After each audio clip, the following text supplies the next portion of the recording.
All new for 2021, the Fanatec GT2 European Series, and in the sunshine we are about to do battle at Spa-Francorchamps. Welcome along everybody to race 1 of 2 for round 4 of the championship.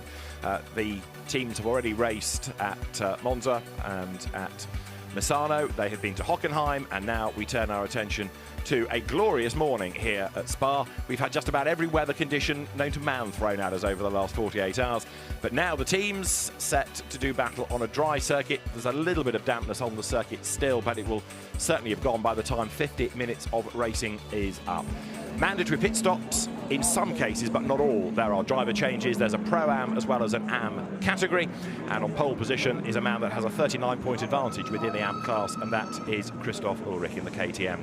David Addison and Andy McEwen trackside. Andy, it's a smallish grid for this new category, but the quality of racing that we've had this year has been very good indeed. Yeah, and there's no arguing with the potential for this championship, I think. I know there are other manufacturers already looking into getting involved in this, and I think it's one of those things, isn't it? Once we get a slightly bigger grid, it will snowball, and I think it will become a very popular series, aimed very much at those bronze-graded AMs. They wanted to give them a car that is good to drive, fun to drive, but, you know, not trying to launch them off the track at every opportunity. The cars look and sound incredible. I'm a particular fan of this Audi, actually, with its enormous air intake on the roof and the outrageous aero on the car as well.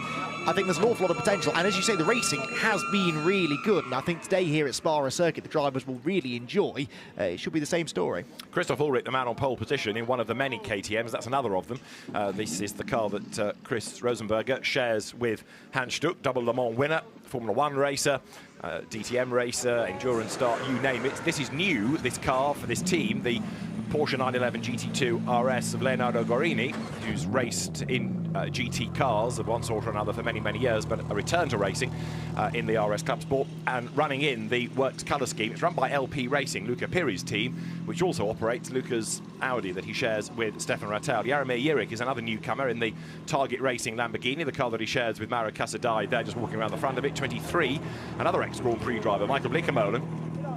He did one Grand Prix, tried to qualify for a few more, but did one for the ATS team in 1978. Michael Blickermolen sharing with Peter Cox, and another of these quick KTMs. This car run by Hans Reiter's team, and Michael Blickermolen, who for many, many decades, not just years, has been associated with the International Renault Championships, now trying something rather different. Now, the real talking point of this race is the car at the back, because 4 out of the 6 races have been won by number 33, the high-class racing Audi that Mark Patterson shares with Anders Fjordbach. You can just see it creeping into shot right there.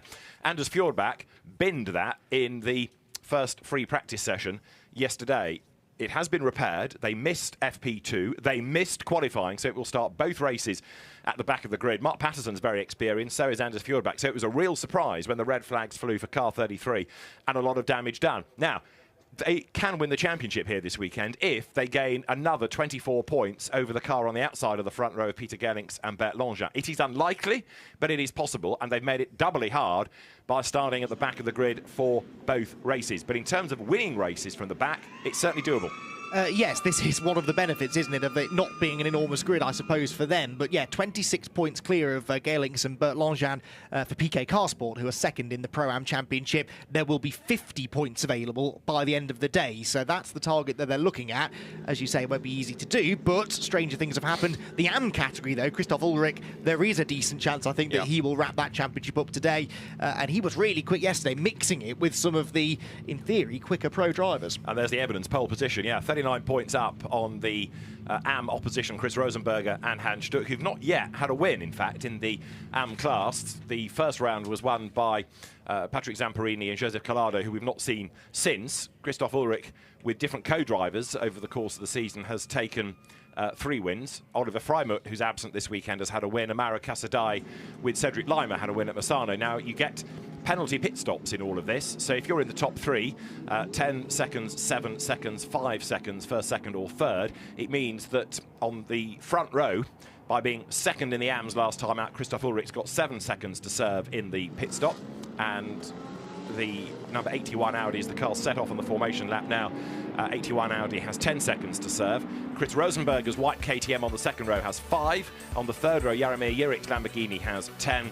Sedi Samani's KTM has 5 and 7 seconds also for the car at the back of the grid. The grid is thus: Christoph Ulrich and Peter Gellings go toe-to-toe on the front row of the grid. Leonardo Gorini and Chris Rosenberger share row 2, Porsche and KTM respectively. On the third row of the grid, you've got Michael Bleekemolen and another return to racing, Jaromir Jirik for Target Racing. Jaromir, who raced in GT3 Europe many, many years ago. The fourth row is Sedi Samani with his True Racing KTM and Aurelius Rustica in the Speed Factory Racing Porsche alongside him. The fifth row, Stefan Rattel goes first in the LP Racing Audi, and Hubert Trunkenpolt's True Racing KTM lines up alongside. And then you've got the championship leading Audi at the very back, the high-class racing of Mark Patterson, the South African-born, American-based, very experienced racer, Mark Patterson, of GT cars, of sports prototypes.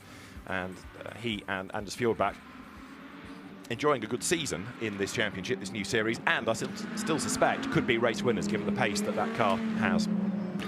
Yes, I think you might be right there. So, yeah, those success penalties are interesting, aren't they? Because Mark Patterson, who starts that high-class racing car that you said needs to make progress from the back, they do have a 7-second success penalty. So over a 50-minute race, there it is, look, the Audi, which did not look like that when I walked past the garage yesterday lunchtime. It's a bit of a miracle, the job they've done. They were always pretty confident they could fix the car, but it was getting the parts that was the issue, and that was something that couldn't be done until quite late on last night. So they weren't able to qualify, therefore start at the back. But yes, 7-second penalty for them is going to make their life just that little bit harder coming through the field.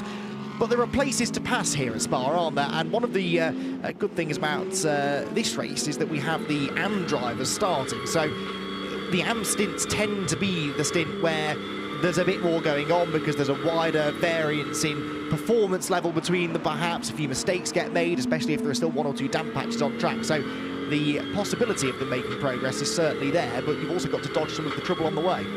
Yeah, I mean, Mark Patterson in that Audi is not slow. He might be in the AM group, but he's not slow, very, very experienced, and he's got another weapon in his armoury, which is Anders Fjordbach, who's probably the quickest driver within the championship. He and Bert Langevin, in terms of experience, are the two you'd watch. Hans Stuck, I know he's done Grand Prix, but Hans is in his 70s now, like Michael Bleekemolen, and so with all due respect, they're not quite as quick as some of the others, but Anders Fjordbach has proved to be, time and time again, the standout driver. But you've got some other quick guys, like Michael Vergers, who will share with Aurelius Rustica, like Bert Langevin, for example. And Leonardo Gorini, as a soloist, proved to be very, very rapid yesterday, despite being new to the car, the championship, and a little bit race rusty, but he got on with the job. Now, in qualifying, certainly in Q1, the dreaded track limits proved to be an issue. Let's see whether that transposes itself into the race as well, and whether any penalties are due. So you've got these pesky little KTMs that are cheaper, they're lighter, they're very quick, but they're a little bit flighty. We've seen a number of them in the wars this year, taking on the established GT brands, for example, like Porsche, like Audi. But those KTMs are very quick, as I say, and in the hands of a Peter Cox, for example, or a Hans Stuck, they're really, really good. But in the hands of the less experienced drivers, they have proved to be flighty. They're a bit nervous. You know, you just accelerate a fraction too soon, and suddenly they've been looped. Now, gradually, the drivers have got a handle on it. It's not been quite as common, say, this weekend as it was at Monza or at Hockenheim particularly. But they are still cars that deserve a little bit of respect, the KTMs. Many of the drivers have come from one make KTM racing. There's that very successful KTM crossbow battle within the mainland European Championship roster, and many of them now spreading their wings to come and race in GT2, the cars with that remarkable up and over bodywork. So there's no door as such. You lift up the roof and push it forward, and the windscreen goes with it. You'll see when we get to the pit stops exactly what it looks like. But they're quirky cars, but they're quick and they're competitive. And Christoph Ulrich, who's another experienced driver, he's come from things like GT Sports Club, for example, as well as the crossbow battle. He is the man that lines up then on pole position. And he's also raced in the European Le Mans Series and the Le Mans Cup, so he's done many a mile, knows his way around Spa. He will go toe-to-toe with Peter Gellings as the cars now in this 2x2 Noah's Ark formation accelerate up towards the timing line to get race one of the Fanatec GT2 European Series underway. A good start is made from the back by Sedi Samani, who goes to the inside line. It is Ulrich that gets the drop, though, on the pack, and he will lead down towards La Source. Gellings goes second, Leonardo Gorini goes third, Chris Rosenberger fourth, and Mark Patterson is already on his toes because he's got past two. It's about to become three as we plunge down downhill now for the first time. Sedi Sarmini just up the road ahead there. Yeah, that was a bit of a squeeze there as they went down the hill, but opening lap, cold tyres. You can see there's still a bit of a damp patch there just as they turn into Radion, so they've got to be a little bit careful. Well, yes, that blue, white and black, number 33, high-class racing Audi of Mark Patterson immediately starting to make progress as he needs to do. We ride on board up the Kemmel straight then. There is your race leader, Christoph Ulrich, trying to make the break if he can. Not going to be easy to get away from Gerlings, though. We know he's quick, and so too, in fairness, is Gorini. He had issues, as you said, with track limits yesterday in qualifying, but when he kept it within the white lines, he was bang on the pace. So Gerlings in second then, just extending the advantage over the Porsche. But all eyes at the moment focused on that KTM for the race lead. Now, bear in mind, they're in different classes. Am leads Pro-Am, so in terms of points, Gerlings doesn't have to force the issue, but he does, if he can, want to clear the traffic just to give himself an extra buffer for fear that number 33 Audi gets up with him before the end of the stint. So Mark Patterson hustling on for the back. This is Aurelius Rustica's view as he comes down through Speaker's Corner. The Porsche in the Martini colours are a bit understeer with the Porsches, and gradually the team's getting a handle on them and knowing exactly what setup to bolt on. But Aurelius Rustica, big Porsche enthusiast, plunges downhill into Pouan now. Yeah, look at the way that Gerlings is very much going with Ulrich here. If it gets to the point that Ulrich is holding him up, he might be forced to have a go. Just had to think about it, actually. They're on the way into pit path, which is not a place you see a lot of overtakes. A bit of grass being taken there, but I think that was Blake Mullen, wasn't it, coming through the pit path as well. But that is the gap between the top two. Only a car length or so as we now hit the power, coming out of campus through Court Paul Frere and then up towards Blanchimont, flat out all the way. A good exit from here is essential, and Ulrich using all of the road and just a little bit more. Now, he's determined to try to hang on to this race lead, which he's entitled to do, but again, for championship points, he doesn't need to, so he's got to be careful not to overdrive, in a sense, as the cars now blast their way up towards Blanchimont. Now, this, you would think, is where the Porsche should stretch its legs. Aurelius Rustica closing on Sedi Sarmini ahead of him. The gap is coming down, but not hand over fist, and I still don't think the Porsche is quite going to be close enough as they get to the chicane. Ulrich leads the way. Gerlings is second. Gap back, third, fourth, fifth. Gorini ahead of Rosenberger, ahead of Bleekemolen. Sixth is Jirik. Seventh, Mark Patterson up from the back of the grid. Eighth there is Stefan Rattel. Ninth is Sarmini. 10th is Rustica. So Mark Patterson is making good progress. More to be done, and then you put Fjord back into the car, so I still think a win could be on the cards, should be on the cards, barring any safety car dramas. Patterson has done a good first lap up into 7th place. Yeah, replay of the start then. Ulrich there on the left of shot, that's the inside for turn one. There was a bit of one of the KTMs there deeper in the field, wasn't exactly on its toes, but then sort of ended up getting a bit of a run on the rest of the pack, and so that caused a bit of congestion into La Source, but Ulrich got his nose ahead there before he turned into turn one.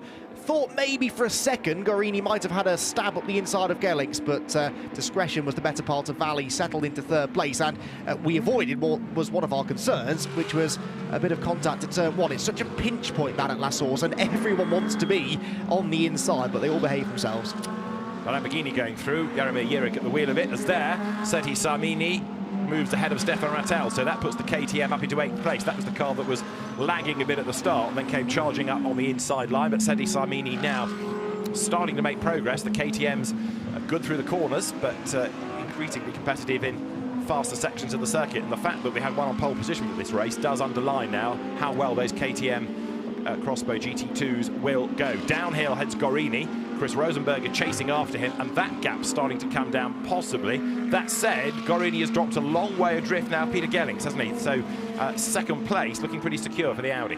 Gorini's speed in the end of the Kemmel straight there, the speed trap, is some 15-16 kilometres an hour faster than Gerlings ahead of him, but then, as you say, he drops back again in the middle sector, so you're not wrong about the horsepower and the straight line speed of that Porsche, but it does seem to be struggling in the early stages. Of course, all the weight is over the rear of that car, so warming up those front tyres isn't easy either, and so in the early stages you would maybe expect him to struggle. Looks like Ulrich is settling in though, doesn't he? He's getting away a bit here from Gerlings out in front. The real battle is this one for fourth, with Rosenberger and Bleekemolen absolutely together, both in KTMs as well, so this could be a tight scrap. Stefan Rattel being warned about track limits coming out of the chicane on the opening lap as Bleekemolen then in the Reiter Engineering KTM hustles on. He's inching up onto the back of the sister car of Chris Rosenberger out of the same stable. Rosenberger in the white car just ahead. He brakes late for the chicane, closes right up onto the back of Gorini, and possibly now with Bleekemolen arriving in his mirrors, or in the rear view camera, which is relayed onto the screen on the dash to be rather more accurate, that is spurring on Rosenberger to go after Gorini. Through goes Jirik down in 6th, and he's not really making progress at the moment as Rustica and Rattel start squabbling, and they have had many a good battle this year. just as Michael Vergers and Luca Piri have in their stints in these cars. So normally they're a bit further up the order, granted, but right now Rustiger and Rattel run together 9th and 10th. Yeah, 2 places lost that lap then for Stefan Rattel, so he's taking a little bit longer to get into the groove here, it would seem. 1.5 seconds is the gap out in front between Ulrich and Galix as we ride on board once again down into Eau Rouge, up the hill through Radion, and still quite, I'd say, even a dab on the brakes maybe there for some of them, as they, again, are not wanting to take too many risks in the early stages. There are the gaps at the front then, so it's all fairly tight. Here comes Patterson on the tail then of Jurek in the Lamborghini. He caught Jurek pretty quickly on the previous lap, but hasn't yet found a way through. No, exactly. He's plateaued a little bit now, but it's inevitable, isn't it? The higher up the order you get, the quicker the car, the harder the nut to crack. So Jaromir Jurek, belying the fact that he's been out of the cockpit for a while, keeping the Audi at bay. So Mark Patterson tentatively moves to the inside line of Bruxelles, but then thinks better of it, so slots back in behind as they round the corner. What he's now got to think about is the gap to the class-leading car. So Peter Gelling's 1.6 seconds back from the leader. Patterson is 8.8 seconds back from the leader. But the real drama is all the traffic in the middle. Now, have a look at this section of the circuit. It's much damper still, isn't it, coming down the hill. Huge amount of rain yesterday afternoon into the evening that absolutely saturated the French GT race that we had. It wasn't meant to be a night race, but it became one because of the conditions. That section of the circuit still pretty damp. It is, isn't it? And that is a bit shaded as well as you come into Piff Paff, so that's going to take a bit longer maybe to dry out. Very different lines being taken there through the right-left. Slightly wayward was Jurek, and that compromised his speed through the left-hander. But in fairness, Patterson's not really able to do anything about it. For Patterson's race then, really the car that he's chasing at the moment is the number 81 for PK Carsport, isn't it? Peter Gellix, second in the championship, they're leading the class, and they have actually an even bigger success penalty, don't they? 3 seconds longer than that of Patterson. So as long as they stay within, or can get within 3 seconds of that car there that is in second place in the race, that will be enough, but that isn't looking like it's going to be quite as easy as we thought. And the pit stops, 83 seconds as your base stop, incidentally, before you get any of these penalties applied. So up towards the line comes the fight for third. Gorini versus Rosenberger. Fastest lap of the race done by Christoph Ulrich, who is getting away all the time here. We've not yet had, of course, an outright win for an AM, but right now, Christoph Ulrich certainly proving that the KTMs are so well suited to this circuit, because look how many are up there ahead of Lamborghini, Porsche and Audi, for example. What about Mark Patterson's progress? He's still stuck in that 7th place, as now to the inside line there goes Hubert Trunkenpolt to try to find a way past Stefan Rattel, and he can't do it. But the Rattel Audi is certainly fading, isn't it? It's dropping back from its grid position. There are more warnings for Stefan about track limits at this part of the circuit now, going up through Radion. It's not a happy stint, seemingly, for whatever reason, whereas the LP Racing Porsche of Leonardo Guarini looks a lot more settled. He had a good start, Rattel, because he started 9th, and I think he was about 7th by the end of the opening lap, so you would have expected him maybe to lose that first couple of positions that he gained, but yeah, to fall right back into the clutches now of Trunkenpoltz, maybe an issue going on in that Audi. This Audi's issue is the Lamborghini ahead of it that it just can't clear, and now Mark Patterson has dropped back, if anything. Now, that could be by choice, of course, just to let everything cool down a bit and maybe arrive back on the tail of Jurek's Lamborghini with a bit more momentum, but it could also mean that Jurek is just going that little bit quicker than him. For third place, meanwhile, Guarini and Rosenberger. Now, this is third overall, but David, this is second within the AM class as well, so there is even more significance to this. Absolutely right, and they're delaying themselves relative to Ulrich. What we do know is that Guarini can live at this pace all day long, so can Ulrich, because they're soloists. But right now, Guarini having to fight this rearguard action against Chris Rosenberger, then in the white KTM. In terms of a fastest overall race lap, it's going the way of Christoph Ulrich at the moment, and it was last time around as the fuel load comes down, 228.5. 10 more minutes and you can think about pit stops. Of course, it is a long lap around here, this 7-kilometre long circuit, but Guarini coming under increasing pressure, is he not now, from Chris Rosenberger, the former rally driver and then circuit racer in KTMs in the crossbow battle. But whether it's been Minis or Porsches in rallying, Chris Rosenberger, inveterate enthusiast, and now taking the fight to the Guarini Porsche, and in so doing, dropping Michael Bleekemolen. And this is important for Rosenberger because he needs the points, doesn't he? He and Hans Stuck are some 39 points behind Christoph Ulrich, who, as we've said, could win the AM Championship here today. You can't do it in this race, but in the second race he could. There's a mistake from Guarini. That's going to slow him down on the exit. That Porsche understeer kicks in. He almost runs off the road completely, but then the rear engine traction kicks in as well and boots him off the corner significantly more quickly than the KTM. So by the time they get to the next braking zone, zone. He's out of firing range again from the 24 car behind. But yeah, Rosenberger and Stuck, they could do with second place here, couldn't they, really? And that car has a 5-second success penalty, so clearing the Porsche now and building a 5-second gap is what they want to do. It's not going to be easy, though. One of the reasons I think Christoph Ulrich has elected to go solo this weekend is to make sure that there are no outside influences in him winning this championship. No co-driver to possibly make a mistake or get in anybody's way or get a penalty. He wants total control of what he's up to, and look how that gap has shot up now, well over 6 seconds, and Gellings, therefore, is dropping into the clutches of the third-place Gorini Porsche, making me wonder whether Gellings has got a problem, because he's lost a full second within the first sector on this lap alone to Gorini behind him. So Peter Gellings in second place, but suddenly there's a question mark over that car. It is a very big gap. Now, the last lap that he did was 2 seconds slower than the leader, as Patterson has another go at Ulrich, but the pace is just disappearing out of number 81. Peter Gellings losing massive chunks of time on last lap for the overall time, and on this lap in the first sector. Yes, he is decent in the speed trap, so if there is an issue, it's a handling one, not a power one, I think. Dab on the brakes there, and a straight line for Ulrich, and that gives Patterson the overrun on the inside, but Pouhon is a tricky place to pass, and he doesn't fully commit to it. He bailed out of it, and so Ulrich turned in and took the apex. I think Ulrich was a bit concerned about pad knockoff there, wasn't he? Rattled the curbs at the previous corner, wanted to make sure that they were going to work when he got to Pouhon. Patterson then is very wide out of Pouhon, and so they are both starting to make mistakes, and of course, for Patterson, he's going to get more and more frustrated here. He rocketed up to the back of the Lamborghini, hasn't been able to clear it, and he can see that he's hemorrhaging time to the 5 cars up the road. They were 2.5 seconds behind Blake Molan at the start of the lap, and I reckon that gap has gone up again on this one. Yeah, his lap times are coming down, but they're still not matching the class-leading Audi Peter Gellings, so Patterson is still stuck.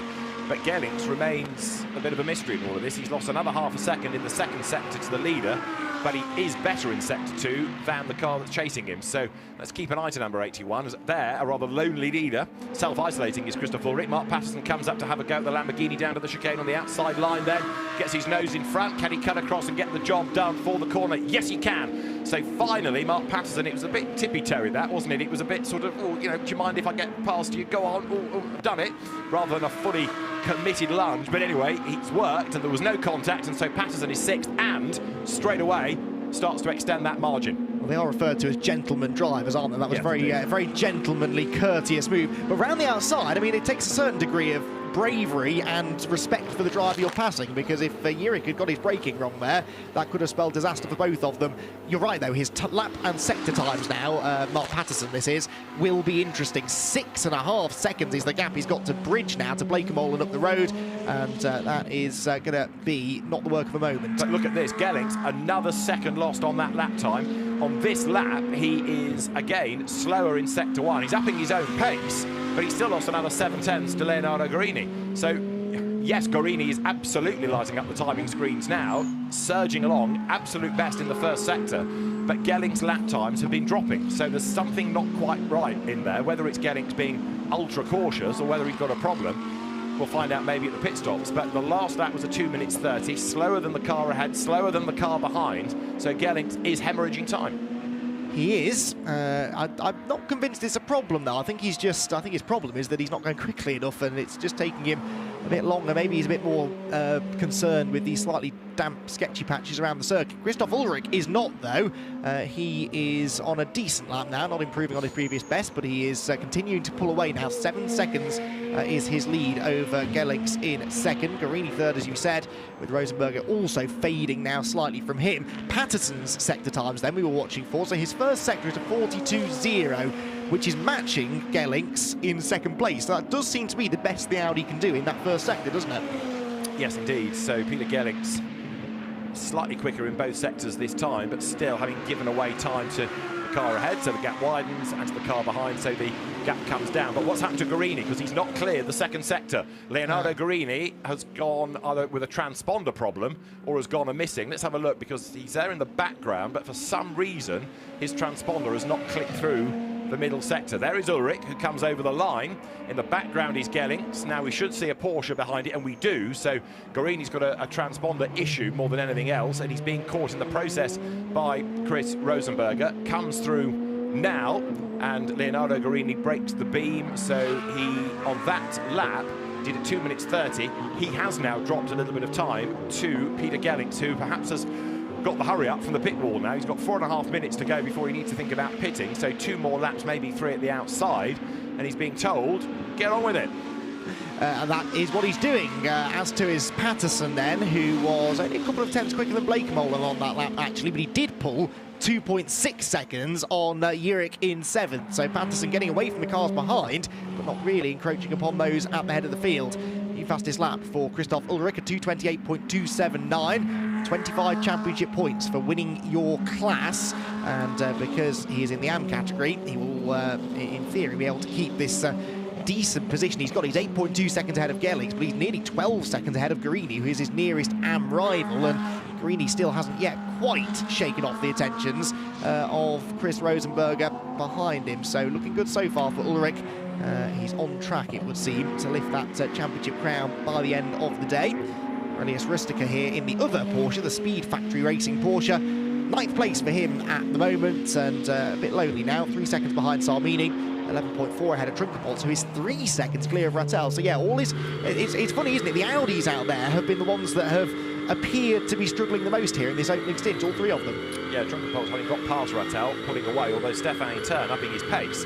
It's going to be interesting now to see what difference the second stint drivers can make. Aurelius Rustica, also relative to what we've seen previously this year, that car has dropped a long way back. Now, is that because the KTMs are that much better, or is it because, with this being a more challenging lap than some, that's affecting how much some of the drivers, the relative rookies, are prepared to commit? Well, certainly Leonardo Guarini is committing, but he's going to have to get defensive in a minute, isn't he? Because he goes wide and he's feeling the pressure from Chris Rosenberger.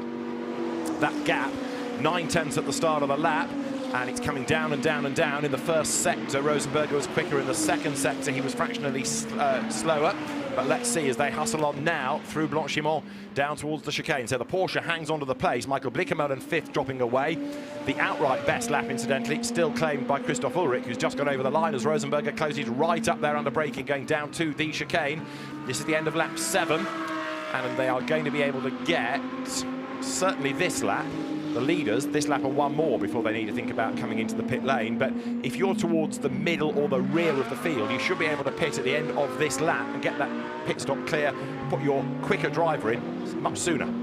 Yes, certainly the Pro-Am cars will be among the first to come in, I think. I want to try and, as you said, get their slightly more experienced or quicker driver in for the second stint. So Guarini then, will he come into the pit stop with this 3rd place still his? Rosenberger really closed in under braking into the chicane there. I thought maybe he was going to go for it, but he was just a touch too far back. The trouble for Rosenberger is that the best places to overtake in general, unless the car ahead makes a mistake, are at the end of the straights, and it's the straights where the Porsche is really strong. So Guarini can afford to be a couple of tenths slower through the middle sector, knowing he's always got that extra few kilometres an hour in his back pocket through sectors 1 and 3. What we've also seen this year from the Porsches, and this actually, to be fair, is the first time we've had 2 of them, but the Rustica Vergas car has been really good in a straight line, almost dragster-esque, but doesn't half suffer with understeer in certain corners. And at Misano, where it was pretty hot, to be fair anyway, it was chewing its tyres. So the Porsche is really good in a straight line, perhaps less so around the twiddly bits, and here you come to a circuit with a lot more corners. The KTM's adapted well to this pace, but what's interesting is how LP have really, first time out with their Porsche, got on top of it, whereas Speed Factory, we'll have to wait and see what Michael Vergas can do in terms of pure pace, but seeming to be struggling with the setup as they have been. And there is Guarini under attack once more. We've got 46 seconds before the pit window opens. We're getting more warnings about track limits. Michael Blickermolen now, and it's up Radion where the warnings are coming. Ulrich leads the way by 8.7 seconds. He's still pulling clear of Gellings, but now that Guarini is going defensive, so he is falling off the back of the second place Audi. And yet Blickermolen in 5th can't really catch them, can he? He's still, though, quicker than Patterson. Patterson has really now plateaued at 6th place, so I was with you at the start of the race. I thought a class win at least was on the cards, but perhaps not. We'll have to wait to see what that car does in that second stint, but they have that success penalty to overcome as well. Up towards Blanchimont then. Is Rosenberger going to really commit this time to a move? Oh, and that is the 23 car. That is off. That's Blickermolen, so he's definitely not catching now. That's coming out of pit path. He's been in the barriers on the right of shot and bounced back across to the left, and that is a very bent and broken KTM. That's going to be a safety car, I would have thought. The pit window has just opened. But yeah, are we going to keep the pit window open? Well, it has already opened. It can't really be closed again, I guess. So the leaders come through. Safety car is indeed deployed. So Michael Blake-Molen has had a big hit coming out of the pit path, and everybody now is going to bunch up. I was about to suggest, as Mark Patterson comes in, that in real terms, they're looking at 8 seconds against Gellings, because that's the margin. They're going to get 3 of those seconds back anyway because of the pit stop time differences, and now the safety car will play right into their hands. So get the stop done now. It's a free pit stop while we go safety car. This could be a race-winning move, really, Absolutely. couldn't it? Because they are now going to plug in to that 33 car. Anders Fjordbach, who we know is among the quickest drivers in the series, and they will be able to overcome this success penalty. This is exactly what they wanted. Oh, and yes, it does help if you stop in the right pit box, doesn't it, really? There we go. The crew will adjust to that, but that was a bit of a scary moment. Patterson, though, did get into the correct pit box. So Patterson is in, Sarmini is in, and Rustica is in, but we're still waiting for Trunken, Bolts and Rattel to make it round to the final corner. You would imagine they will head in. I was going to say a couple of minutes ago when you said if you're in the second half of the field you might be able to pit a lap earlier. Under green, that's not worth a huge amount, but this safety car could not have fallen better for those that were running 6th on back. Yeah, the only advantage to pitting earlier is it saves 1 more lap from the slower driver and gives your quicker driver 1 more lap. So there is an advantage in that respect, but the safety car has now thrown everything up into the air. So the order will shuffle, and all of these teams getting the pit stops done, whereas the cars ahead are still crawling round net, losing time. Rattel into the pits. Luca Piri rushes around the side of the car. This was Aurelius Rustica's rather spectacular arrival. Here, please. Oh, never mind then. We'll come to you. So Rustica with a slight overshoot, but in a relatively empty pit lane, it's not the end of the world. Pit window remains open. So Christoph Ulrich leads the way as Anders Fjordbach makes his way onto the circuit, accelerates downhill, and there is the safety car, which has the lights on. Now, the safety car provision allows for the cars to be waved past and to pick up the leader. So on instruction from race control, you can anticipate that the Audi will be allowed by, because it is Christoph Ulrich that we need behind as the race leader. The light's not on the top of the safety car as yet, so you can anticipate that number 33 Audi there will be allowed through. This is Christoph Ulrich, the race leader, coming into the pit lane. Really good stint that, leading the race, fastest lap of the race, and of course leading his class into the bargain. Christoph Ulrich down the pit lane at the end of lap 9.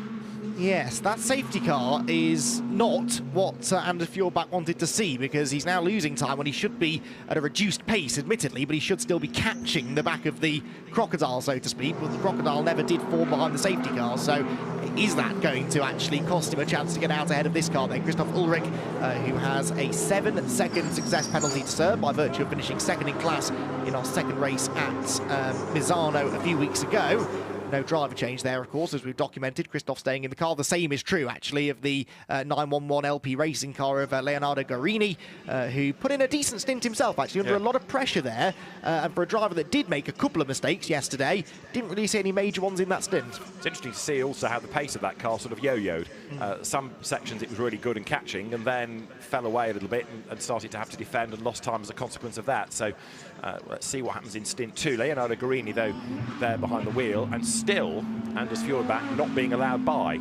So slightly concerning, all of this. There's no earthly reason yet other than making everybody get the pit stop out of the way and then put the order back as it is. But with it such a long lap, Anders Fjordbach's being badly hurt by this. I wonder if they don't want to wave him through, because that might tempt him to go a bit too quickly through the yellow flag zone. There was debris all over the road. Possibly. The marshals are out there attending, I suppose. Could be recovery vehicles on track, so maybe that's the reason, which is massively frustrating for Fjordbach, but on safety grounds you do sort of understand. Indeed.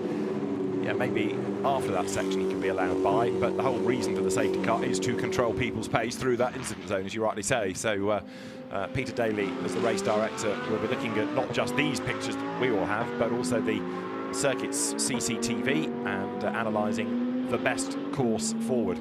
So the cars here are able to plough on because they are playing catch-up, but to split the field and then allow those back markers to catch the Crocodile, as it were, will take many, many laps, given that it's a 7-kilometre long circuit. So I'm getting a bit fearful now for Anders Fjordbach's chances, just really by coming out of the pits at the wrong time, in a sense. Well, we just saw Ulrich go through, so he's at Lake Com, whilst the safety car is still somewhere in the middle sector. So it's just coming to the end of Sector 2 now. So if anything, we're going to see Ulrich catch the back of the cars that have already pitted. So the exact opposite. They will eventually, I'm sure, wave them through so that they're back in the correct order, but yeah, not quite worked as planned. There is the Lamborghini, then the last car to pit. This is Jaroslav Jirik, excuse me, making his pit stop then, and he's going to come out presumably in 5th place, gets the car moving eventually, and the Lamborghini, which does look splendid, makes its way back on track. So there is the Crocodile, there's the safety car queue, heading out of Corporal Frere, and I can see on the tracker, the map, Christoph Ulrich is at Pouhon, so he's going to catch them possibly before the end of the lap. So they've gone past the incident zone. There is the safety car leading what is notionally the 6th place car at the moment.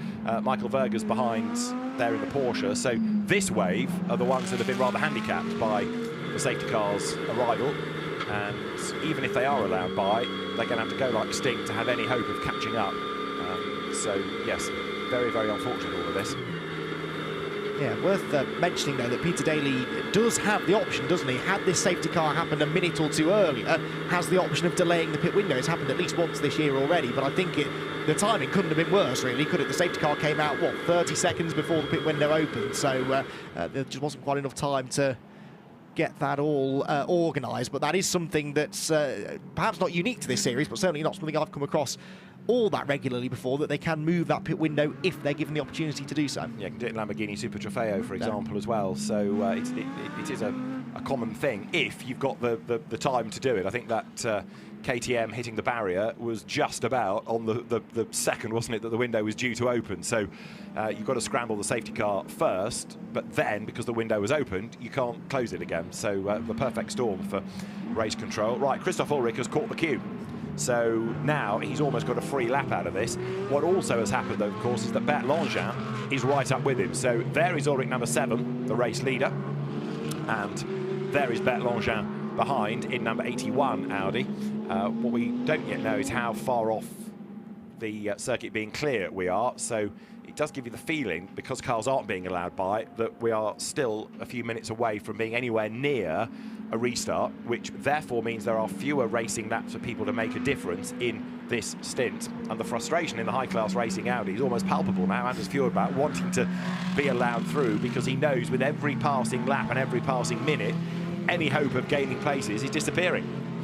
What I'm interested to know is how Bert Langin, who's now out in the 81 PK car sport car in 2nd place, stayed ahead of Guarini, because Guarini had no success penalty.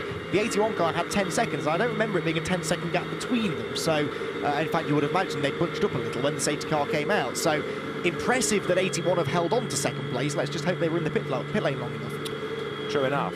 Yes, they went the wrong way at Misano. They gave themselves an extra penalty and stayed there for far too long. So there was a breakdown in communication somewhere for the paperwork, and so we were trying to work out why it had been such a slow stop, and it was because they worked the wrong time, so self-penalised themselves in Misano. But normally, if it is too short a pit stop, the timing data is given to the race director and up to the stewards, but as yet, nobody's come up on the message line on the screen for being under investigation. It could have been. It was a slower stop by Guarini anyway. He was losing time on his in-lap because of having to defend. But yes, he didn't have a pit stop penalty, whereas with those 10 seconds for getting to Langin, but they have hung on to the place.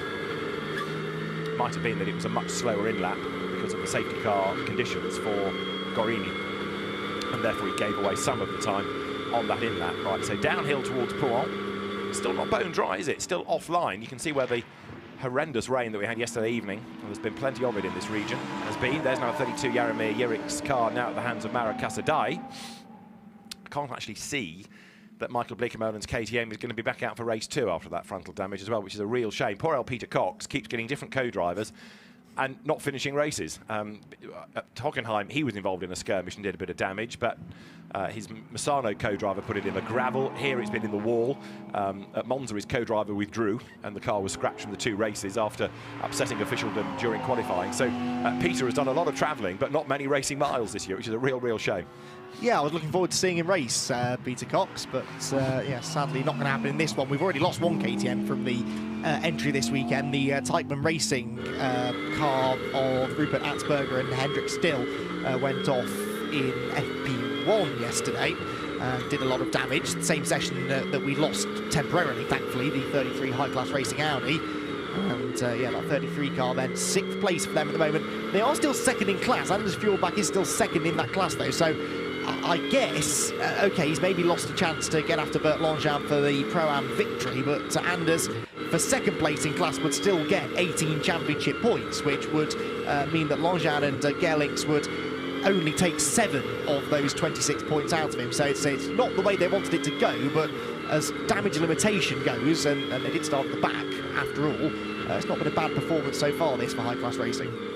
Anders Fjordbach busily trying to get the tyre pressures back up in the high-class Audi. You're riding with Michael Vergers right now in 7th place, but you've got the second group ahead of the first group, perversely, because of the way the safety car has broken the pack. We are into the final 20 minutes of the race. We've had a number of the incident vehicles come past the F1 pits where we're based, suggesting we might be getting closer to the circuit being clear. Michael Bleekemolen, the driver involved in that incident, in his early 70s now, so I'm not suggesting that it's an old age thing, but drivers of a given age perhaps just need a little bit more care, and it might take more of an impact through the body than a younger driver. So Michael being looked after very carefully, extricated from the car carefully as well, and will be taken to the medical centre to make sure that all is well.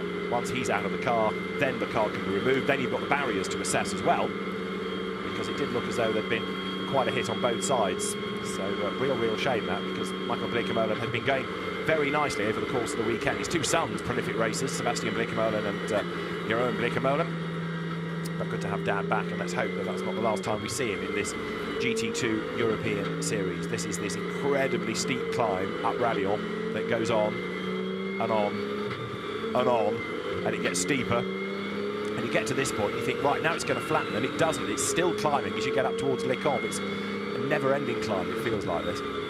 Yeah, this top part of the circuit, if we peer left out of our commentary position, sticks up above the tree line. It's the highest point of the track, and it really does look spectacular. The whole place looks and feels spectacular, I have to say. I'm really glad that it lived up to the height when I first came here. Now, there we go, yes, good. Safety car is now waving them through, but it's a long lap. Yes, the safety car will go as slow as it can to try and back everyone up, but it's still going to take these cars a lap or so, isn't it, to catch the back of the train, and they can't really restart the race until they do so. Well, they can, but it's not fair. Yeah, but well, they can, yes. And that's the problem now. Fjordbach wants to go like a qualifying lap to catch up, but he can't because you're under safety car conditions. Notionally, there is a speed limit. Of course, one of the reasons that safety cars in long-distance GT races are deployed after a full-course yellow is because the safety car can go faster than the delta speed of a full-course yellow. So if it's been a long full-course yellow, you then go safety car to let the cars have a couple of 3 laps at a proper speed to get tyres and brakes back up to temperature and back up to pressure. So here, Fjordbach can press on, but it's a kind of, it's a bit like doing 65 in the 50 zone. You're not going flat out, but you're not really obeying the limit. It's a kind of halfway house between really tonking along and sort of saying, yeah, I am being careful really on his gov. Not that I would ever dream of doing this. No, I can't relate either. No, people have told me about this. So there is now Hans Stuck, who is running 4th overall and 3rd in the AMs. It's actually the Pro-Ams, with the AM in the first stint being slower, that have been hampered the most by this safety car period, but the safety car continues for the moment. It does, indeed, at a decent pace, but it is going to go as slowly as is possible. It can't go too slowly, though, because the racing cars need to keep the heat in the tyres and the brakes, and and keep the engine cool. And if you go too slowly, especially when you're tucked up behind another car, as you are in the safety car line, breathing in all of those exhaust fumes, they can overheat quite quickly. This is the other group, then, that are playing catch-up, so they are at the chicane. They've not made a huge amount of... Oh, hang on, that is Anders Fjordbach into the pit lane. Now, this I didn't see coming, David. No, it was every 2 laps.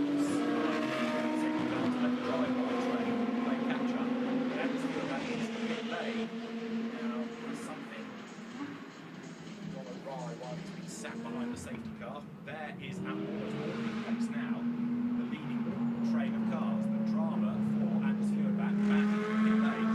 There is not enough of a leading queue drama for Andrew back into the pits. You can't see him from our window. The safety car, still with the lights flashing, comes down towards the chicane, and as I say, it is going so slowly now, the safety car, so that it's got the queue behind almost tripping over it. We've got number 88 Anders Fjord back into the pit lane, and that car is still in the pit lane. 33 Anders Fjord back, going nowhere for the moment. So why has he come in? What has he done behind the safety car? There's no obvious sign, was there? There's no smoke, but it's a right rear, we understand, that is being changed. So is it a pressure issue? Has he run over a bit of debris, maybe, left by the Bleekemolen accident? And didn't realise until he picked the speed up a bit to try and catch back up. That is possible. So there it goes. Now, this is going to be really tight as to whether it gets back out. The leaders are there, look, going into La Source. Now, how far up the pit lane was the Audi? It was towards pit exit, wasn't it? But he's lost a lap now. Yes, he has, because they're stopping him. If he'd have gone out ahead of the safety car, I suppose he would still have been on the lead lap, but just missed out by a few seconds. So that is really unfortunate. Now, they will at least get back in the race, though. The last thing they needed was a non-finish, because with the 81 car leading the class, if they'd have won and the 33 didn't finish, there'd have been just 1 point in it for the championship. But at least if they get out there, they should be able to finish 6th place in class at least. Sorry, 5th place in class at least, and that is at least worth some championship points. Yeah, there are points to be gained, but a lap down now, so any chance of gaining places is dependent on others falling off the road and having problems ahead. So now that car fades completely from the overall equation. It's damage limitation. There is Fjord back, so he's in the queue where he wants to be. The downside is it took a pit stop and the loss of a lap in order so to do. So Anders Fjord back a lap down. Michael Vergers then now in 6th place. All being well, we should go back to green flag conditions at the end of this lap, but Vergers is still pressing on. He's not quite gone purple on the timing screen, but it's not for the want of trying. He really is charging. Comes out of the chicane up towards the La Source hairpin, and of course when he gets there, ready for the restart, his tyres are going to be nice and warm and sticky, whereas rather less so for the leading cars that are not quite, as we say, at walking pace, but I have seen slugs move faster than some of these, and it's a very, very slow crawl to give that drive-by train the chance to catch up. I mean, you can see it's barely moving, isn't it? The safety car certainly not running at the pace it's capable of, but it's working because they are going to catch it by the end of... we're seeing green sectors, personal best sectors coming in from some of these pro drivers. Michael Verger's last lap was his best, so the last lap that he did was a personal best lap behind the safety car. Michael, driving standards advisor for British GT, Michael Vergers sets his fastest lap behind the safety car, and the safety car is in this time. Good job he knows the race director. I'm sure there's no bias whatsoever, but Michael has really pressed on. This will be something to discuss, won't it, post-race amongst the officials. But yeah, poor old Peter Daly is the race director, confronted with the worst situation, the pit window open and the safety car, and debris on the road preventing you from instantly letting cars go by. So out of Brussels, Vergers taking Stefan Rossiner with him, and then it's Luca Piri behind. But Vergers here, he's never worked harder to catch a crocodile of cars. Yes, he is really hustling, but you're right, that will give him a slight advantage with tyre temperature or whatnot. I've always wondered, and I'm sure with your interest in timekeeping, David, you'll be able to tell me why this doesn't happen, but when it comes to waving people back around, would it not be easier to just let the cars through, if you see what I mean, drop back behind them rather than spend a whole lap coming back round and just scratch that lap from their race? If you're behind a safety car anyway, it shouldn't be your fastest lap of the race, shouldn't, and it would save an awful lot of time. I've always wondered that. Yeah, I'm not quite sure how the timing system works. If you try and erase a lap for various people, it's a bit like taking a shortcut like the Alton Park Foster circuit, for example, and how that plays havoc with timing data. So I think they still have to do the requisite number of laps. You can't have an invisible lap for half the field and count it for others. That is probably the issue. But we are about to go racing. Michael Vergers then now having played catch-up. Mara Casadai is his next target. There he is. So the first car is a lapped car now after the extra pit stop for Anders Fjord back. And Christoph Ulrich versus Bert Langin, Leonardo Guarini, first time out in the championship.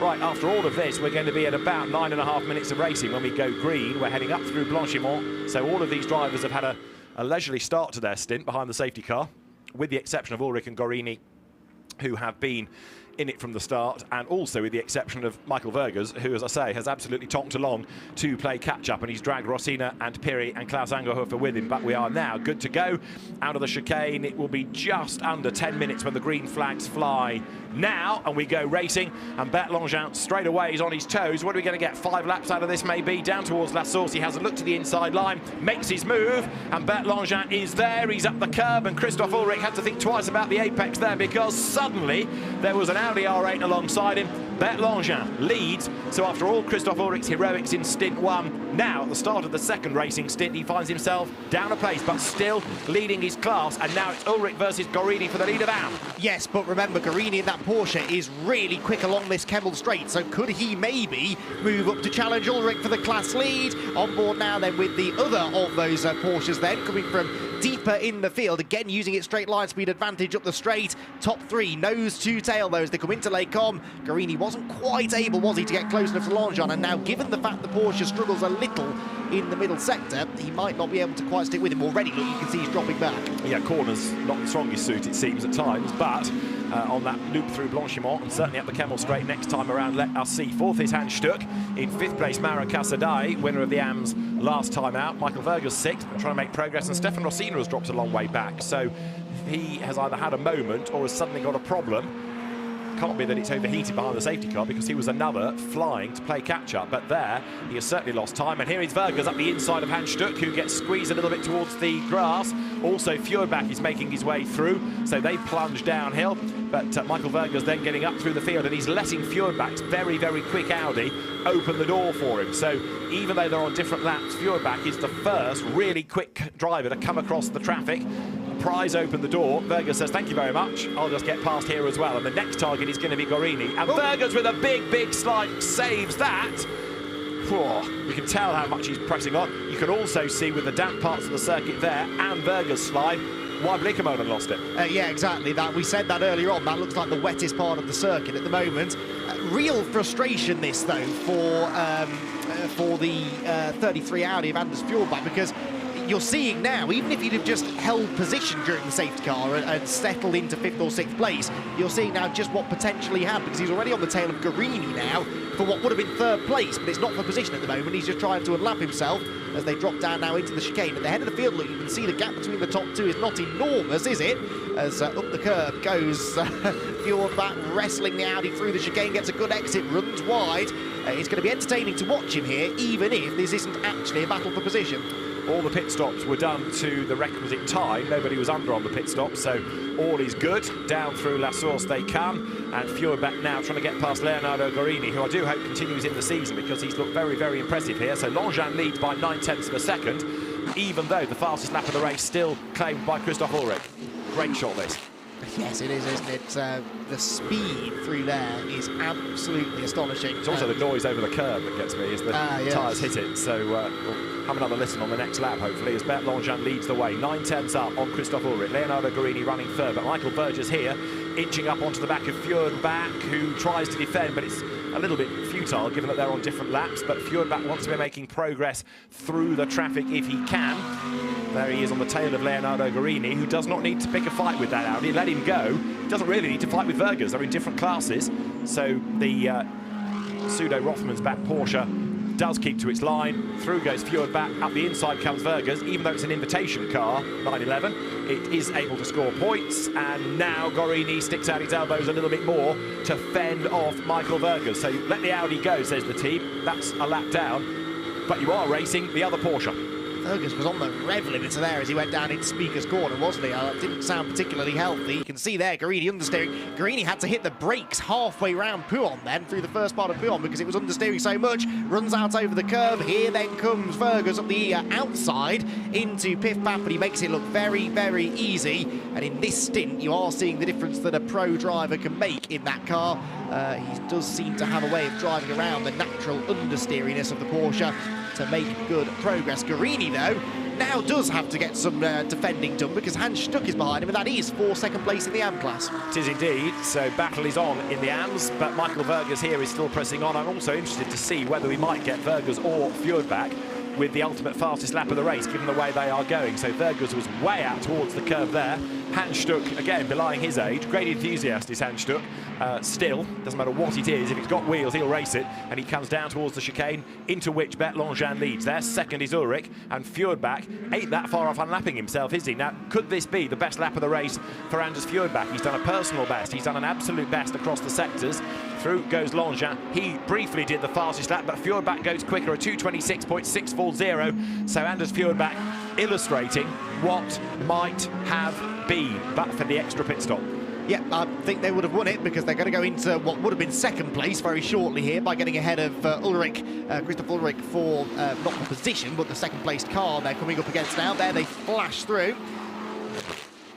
But Ulrich not letting him go, thinking that car's quick, that must be racing for position rather than trying to unlap itself. So Fjordbach is going to have to be on his toes here to work a way by. His lap 2:26.6, Michael Vergers 2:29 in fact last time. So possibly because of that slide he lost some of the time. As Fjordbach now does move ahead on the road of Christoph Ulrich. He's still down in 10th place overall and he's still running 5th in Pro-Am. The next target in Pro-Am would be the Stefan Rossi in the KTM that was slow on the restart. Through goes Vergers, looking to bank points. So he's running 3rd overall, but closing on Ulrich for 2nd overall. Yes, he is down into Brussels then. Vergers for 2nd place, I think, is likely here. If he can stay with the KTM through the middle sector, he should have the edge up the run to Blanchimont and the chicane. Gorini and Stuck, by the way, for 4th and 5th place overall, 2nd in the AM class. Less than a second apart going on to the lap, although Hans Stuck was, of course, slower than the really rapid Porsche through Sector 1. And through Q1 we go then. Vergers, you can see the way that this 911 is handling so much better. It's just got a lot more front end. That could be set up, of course, from the team, but it could just be the effect that Michael Vergers has on it, that he just knows a few more tricks of the trade to get that front end tucked in and keep it there through the corner. He's wayward on the exit, but he is certainly quicker in this middle sector than Gorini. One of the downsides to being the pro in a Pro-Am car is that you have to drive what the AM wants in terms of not just the base car, but the setup of it. So that car has to be exactly how Aurelius Rustica wants it, and if that's not right for Michael, tough, deal with it, because you've got to get the most out of the AM. So Michael Vergers is on a charge, and here he comes now. Christoph Ulrich is ahead of him. He drifts a little bit wide. Vergers tucks it into the inside. He's got the job done, heading into Blanchimont. So Michael Vergers goes 2nd then. Good, brave move. Ulrich still leads his class comfortably from Leonardo Gorini. So the Porsches having traded places now. Gorini taking Hans Stuck with him. We might even get the top 3 in the AM class concertinaed even more before the very end. Langevin it is who leads the way. Vergers will be 2nd, and the margin is 4 seconds between them. And on that last lap, Vergers actually faster than the race leader. So can Michael now do anything at all about the leading car? Running 3rd is Ulrich. There, 4th and 5th, Gorini versus Stuck, and this is for 2nd in AM now. The good news for Vergers is that we should get 2 more laps in. They cross the line with about 2:30 to go. The leader is doing 2:28, so unless they elect to throw the checkered flag a couple of seconds early, we should get an extra 2 laps in. Through goes Gorini. Stuck, again, can't keep up with him here, can he, though? So he is having to do all of the work in the middle sector as here. Anders Fjordbach moves up alongside Bert Langevin, the race leader, to not unlap himself. Almost makes contact, actually, with the leading Audi. Bert Langevin, I'm not convinced he is fully aware of the situation here either, is he? That looked like he was not willing to let him through without a fight. The PK Car Sport team need to be very, very clear with the instruction for Bert Langevin. Let that car go. Having said all of that, if that car remains behind, Vergers can't get to him anyway. Doesn't matter how much he closes, he would still have to clear the Audi. So, in a sense, what does Bert Langevin prefer to do? Let him go, doesn't need to be battling with him, but by keeping him there, he's got a cushion, he's got a buffer, should that Porsche get close enough. With a lap and a half to go, I don't think Vergers will be able to close a 4.1 second gap. He was 1.2 seconds quicker on the previous lap. In the first sector is where he's gaining a lot of that time, of course, so he gains about 3/4 of a second on the first sector this lap. But if Langevin starts really defending, then he could lose more time. Absolutely, so I think if he just let Fjordbach go, that would be what I'd do anyway. But then there is a reason I'm a commentator, not a racing driver. Well, right now, Vergers can see what's going on up the road. If the Speed Factory team is good, they'll be telling him of all of this, or trying to get the message across as best the team can. So in the middle sector, 68.8 for Langevin as their Casadei comes under attack now from Stefan Rossiner, Luca Piri is next in the queue, and actually on that lap Vergers is slower in the middle sector anyway, so it kind of doesn't really matter what Langevin is up to with Fjordback, because Michael Vergers has dropped away anyhow in that sector. Ooh. But there, Langevin is off the road coming out of Blanchimont, so Fjordback unlaps himself. Bert Langevin wide, and so that gives Vergers renewed optimism, and that ain't 4 seconds anymore to the eyes. He comes deep into the chicane. They're going to get one more lap out of this. Vergers, I think, is a bit too far back, but he's going to have a red-hot go at this with a lap to spare. So over the clock with 3 seconds, pretty much goes Bert Langevin. Vergers goes through now. 4 seconds becomes 2.3. Yes, although you'd like to think Langevin could go quicker now that he's not watching his mirrors so much, but might still be pushing on to try and get back after Fjordback here. Down the hill they go then for the final time. Hans Stuck, by the way, is ahead of Leonardo Guarini now, so that's for 4th place, second in class, so that move has happened now. We've also had Racina, I noticed, that got himself up 2 places, because, well, 3 places now, 2 places when we last saw him. He cleared Angerhofer and Piri, and then he got Cassadai in the final sector. So Racina is now 6th, and that is for 3rd place in Pro-Am. Yeah, Stefan Rossiner is 6th overall, as you say. There, Vergers right on the back of Langevin. So Bert Langevin has lost completely an advantage of 2.3 seconds, and Michael Vergers has taken 2 seconds out of Langevin within the first sector. We're on the last lap of the race, and it is very definitely game on now for the race lead.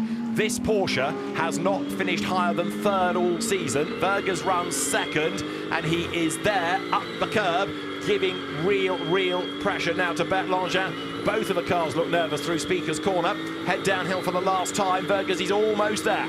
In fairness to Vergers, he was only half a kilometre an hour quicker in the speed trap, so it's not just straight line speed. He is driving that Porsche well, although he makes a bit of a mistake there through the second part of Pouhon, runs a bit wide, track limits, but it's the final lap, and he won't really care. What he wants to do is get out of this next sequence of corners within half a second maybe of the Audi. Use the slipstream, use the poke in a straight line of that Porsche to challenge into the chicane. It's all going to come down, as so many races over the years have here at Spa, to that final braking zone into the chicane. But again, the Porsche so good up the Kemmel Straight, not so good through the twiddly bit, so the gap widens. So in the middle sector, 6/10 lost. 2 seconds gained, 6/10 lost. Vergers ain't going to do it unless Bert Langevin has a problem, which might be why he was losing pace, why he ran wide at Blanchimont like a slow puncture, for example. But let's see. Bert Langevin leads, but the gap is coming down and down and down. Out of Blanchimont, down towards the chicane for the last time. Michael Vergers is throwing everything at this. Way up the curb. Is he going to catch in time? He's not quite going to do it. So near and yet so far, because there, he's right on the back of the Audi. Into the chicane. Can he get the undercut now? Coming out of the corner. He tightens the line. He gets the power down, but Bert Langevin is going to sprint to the line to hang on to win for the 3rd time this season. Bert Langevin and Peter Gannick's win in the Fanatec GT2 European Series by 0.348 of a second. Anders Fjordback's done another fastest lap of the race, by the way, starting his last lap. Christoph Ulrich 3rd to win the AM class in the race. 4th, Hans Stuck. 5th, Leonardo Guarini. And in 6th should be Stefan Rossiner, who does go across the line ahead of him. Mauro Cassadai, then Luca Piri, and then Klaus Angerhofer, Lamborghini, Audi and KTM. Well, that all turned out to be far more dramatic than we might ever have expected. A great stint by Michael Vergers to push right to the very end. And again, you see where the Porsche can stretch its legs, it's absolute dynamite. But round the corners, it's a big beast to control. Yes, important result that, though, for Gellix and Langevin. They'll take, what, 15 points out of Patterson and Fjordback now, so that gap's going to come down to about only just over 10 points now. So game on for the championship as well in Pro-Am. Christoph Ulrich does win the AM category, though. That's not quite enough, I don't think, to win the title, but he's got one hand on the trophy now, you'd have to say. But I tell you what, you can't argue with this series and the excitement it produces. Time and time again this season, the races have really come alive in the second half. And, you know, if we can get a few more cars out there before the end of the year, I really do see this taking off quite nicely. That was another cracking second half of the race. Yeah, we need people to be aware of the Audis and the Porsches rather than going for what you might call the cheaper option of a KTM, because yes, they have a part to play, but we don't want it to become dominated by those. We want the big name brands, which will encourage them, the likes of Ferrari and Lamborghini, to make specific GT2 cars, whereas at the moment those that we've seen from those two companies have been converted sort of GT3 or Super Trofeo or one make spec. Peter Gellings and Bert Langevin win race 1 in the Fanatec GT2 European Series by 0.348 of a second from Michael Vergers and Aurelius Rustica. Christoph Ulrich taking third. Chris Rosenberger and Hans Stuck fourth ahead of Leonardo Guarini, with sixth going to Stefan Rossiner and Sedi Sarmini. Jaromir Jirik seventh with Mara Kasadai. Stefan Rattel eighth with Luca Piri ahead of Klaus Angerhofer and Hubert Trunkenpolz. And a snakes and ladders race up and down the order. Mark Patterson and Anders Fjordbach. At least they finish and at least they get points, unlike Michael Bleekemolen and Peter Cox in a car that I don't see being out for race 2. Michael Bleekemolen taken to the medical centre just to be checked over, and we wish him well, but it's a real shame that that car suffered the damage that it did. But well done, Peter Gellings and Bert Langevin. Still slightly intrigued as to where all the time went from Bert Langevin. It ebbed away, but Bert using all of his experience to maintain the place, and so Bert Langevin coming through to score the win. Anders Fjordbach, by the way, has just crossed the line, and in so doing takes a confirmed 10th position, 5th in class. Drivers on their in-lap, you've seen them running off the road to get the pickup on the tyres to help with the ride height, help with the weight, and there Bert Langevin and Michael Vergers, the top two. But a great stint by Michael, who remains underrated mysteriously. Go back to 1990 and he was in the UK winning in Formula 4 championships, and he's won in pretty much everything he's ever driven, and yet for some reason Michael has never quite had the breaks that he really deserved. Yeah, very quick driver, and as you say, been around for quite some time, and maybe that's another sort of element of this GT2 European Series. It is targeted towards those bronze graded drivers, but we're also seeing the silver graded drivers, who are sort of designated as the pros in this series. Quite a few of those coming in that maybe haven't been racing at this level for a little while now, or are looking to reignite their career perhaps, or at least get back to racing at an international level, and it can benefit them as well. They play an important part in the series, and they certainly brought that race to life there, a couple of them in the second half. And I'll tell you what, if the race had been one lap longer, I don't think Bert Langevin would have held on. But as it was, it's the Audi that pulls into the #1 slot underneath the podium, and congratulations offered then by Peter Gellings to Bert Langevin, and they take yet another victory then. So that is their third win of the year, and back-to-back class wins as well. I think they're quite happy with that. I think they are. A big shout for Christoph Ulrich, because he's been a regular class winner, but that's his best outright result, third overall. So Christoph Ulrich taking third, and in his case a fourth class victory, 2 with a co-driver. Sorry, 3 with a co-driver, and now 1 on his own. So Peter Gellings and Bert Langevin celebrate a win. Michael Vergers, very, very good stint to get that Porsche as close as he did, and Christoph Ulrich clambering out of the KTM in the background. And Stuck will unfold himself from his car in a moment. Michael Vergers wanders over to say well done. That Audi just hanging on right to the very end. So Aurelius Rustica will join in the celebrations as well. And an excellent job done by PK Carsport team, but to lose 2 seconds in one sector alone, it does make one wonder what was going on towards the end. Was there a problem that Bert Langevin had to drive around? Well, we might find out post-race, but there Peter Gellings hands over the regulation mask, which is still essential to be worn all the way around the Spa circuit, indoors and outdoors here under the regulations. And Bert Langevin will adorn himself in a moment, put his winner's cap on, and head to the podium. The tyre wall still being rebuilt after the Michael Bleekemolen accident, so the car cleared, but there's still some barrier damage that needs sorting out. And the drivers here then, Bert Langevin's done many a lap around Spa in GT races, winning the 24 hours here in the past, and now taking honours in this series. It's good to have people like Bert Langevin, like Mara Kasadai, for example, coming back into top-line SRO GT racing. It's not to suggest that this is all aimed at the old boys, but it is nice that the drivers that have been with the SRO family for a long, long time are being tempted back and enjoying racing that's competitive, but it's not as frenetic as GT3 racing, for example. Let's look at the best bits of race 1 of the Fanatec GT2 European Series. It began with his great start by Christoph Ulrich, leading the pack down towards the hairpin at turn 1. Worked his way through the right-hander and then downhill with the Porsche of Leonardo Guarini crawling all over the traffic, trying to find a way through. Mark Patterson was also on his toes, so too Aurelius Rustica, who had to cope with the outside line at La Source, and then also had to dodge past the KTMs as they plunged downhill for the first time. Up front, though, Ulrich was starting to gap the opposition, building that lead as the cars rattled over the curb. And lower down the order, Stefan Rattel was busy in the battle against Hubert Trunkenpolz and the KTM.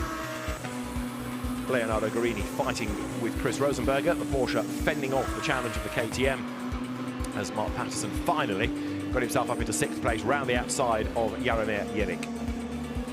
But Michael Bleekemolen's 5th place KTM having an off then brought out the safety car, and with the pit window having opened, the safety car picked up. And as Fjordback, he was released, but then a subsequent pit stop for a new tyre cost the car a lap. Others were busy in the pits. Aurelius Rustiger slightly overshooting. That cost the car a little bit of time. Christoph Ulrich also serving his regulation stop, but staying in the car on the restart. Bert Langevin got up the inside and was able to find a way through into the lead of the race. We have the Porsche battle between Leonardo Guarini and Michael Vergers. Vergers around the outside, picking up the place and then setting off in pursuit of the race leader. He was able to go through, getting past the AM leader, Christoph Ulrich, and further back, Bert Langevin suddenly found himself under attack from the lapped Anders Fjordback. Out of the chicane came Michael Vergers, the run up towards the timing line, but it was Bert Langevin who held on by 0.348 of a second to win for the 3rd time this year. Vergers second, and a delighted Bert Langevin victorious yet again at Spa.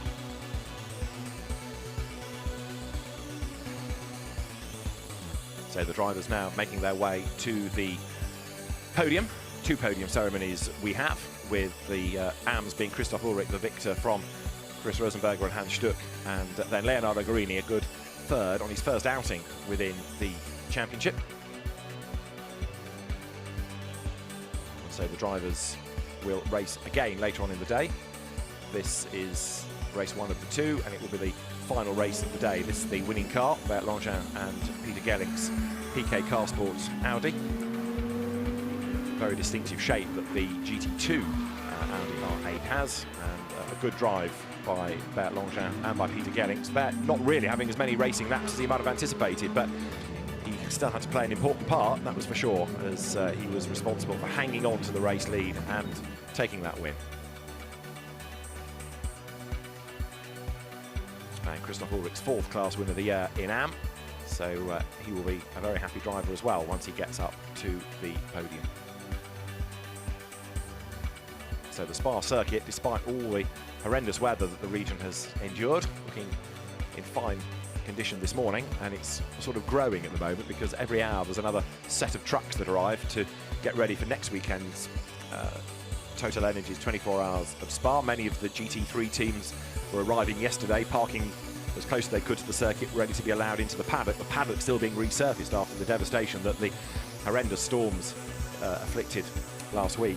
And indeed, for many of the races this weekend, rather than the national flags of the drivers on the podium, there are Belgian flags for everybody being shown as a mark of support and respect for the families that have suffered so much in the last few weeks here in the dreadful flooding that's affected parts of Belgium and parts of Germany. Of course, the Nürburgring, just an hour and a half really the other side of the mountains here. So the bus stop chicane awaits yet more cars for the next race at this very busy SRO Speed Week, which brings British GT, GT2 European Series, French GT to the circuit, along with single-seaters from the Formula Regional European Championship and also British Formula 3, the BRDC F3 Series here as well. And the GT2 drivers will make their way to the podium as soon as. So we've got the top 3 crews from the 2 classes. Fingers crossed, won't be long before they're there. Teams await, photographers await, but Bert Langevin and Michael Vergers will no doubt be having a word or two about some pretty frantic last laps, with that gap absolutely hacked away by Michael Vergers. So the Pro-Am podium first.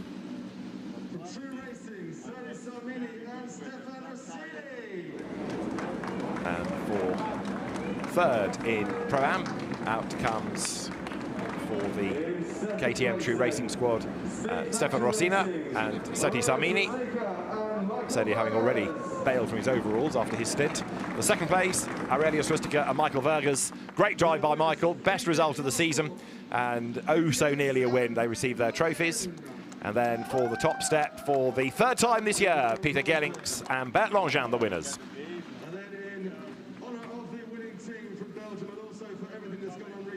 With the terrible flooding and everything that's gone with it, here is the national anthem.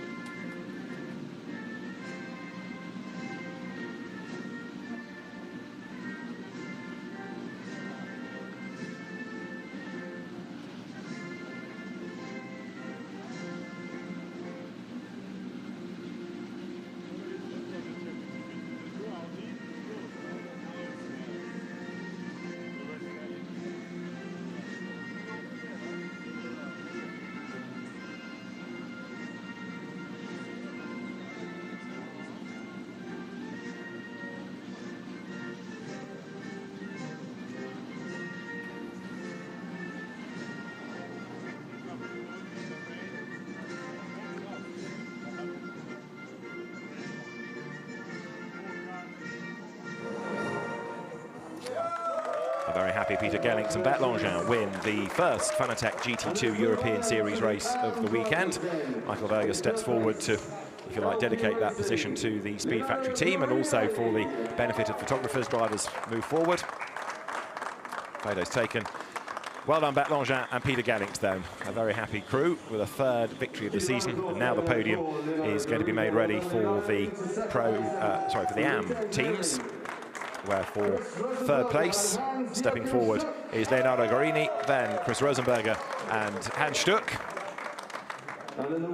Hans with his mask, with his familiar helmet livery, and his BRDC badge proudly emblazoned on his overalls as an honorary member of the club. But Christoph Ulrich takes another step closer to the championship as Hans Stuck congratulates him. Christoph Ulrich wins for the 4th time this year in AM.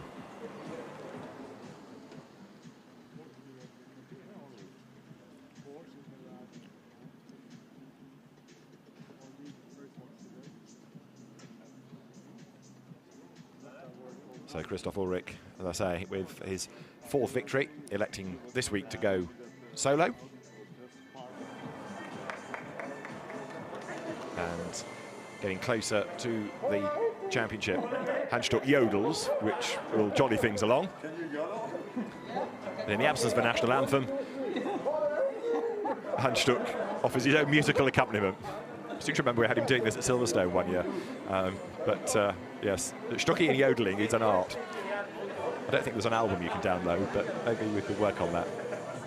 Sounds of Lockdown by Hans-Joachim Stuck.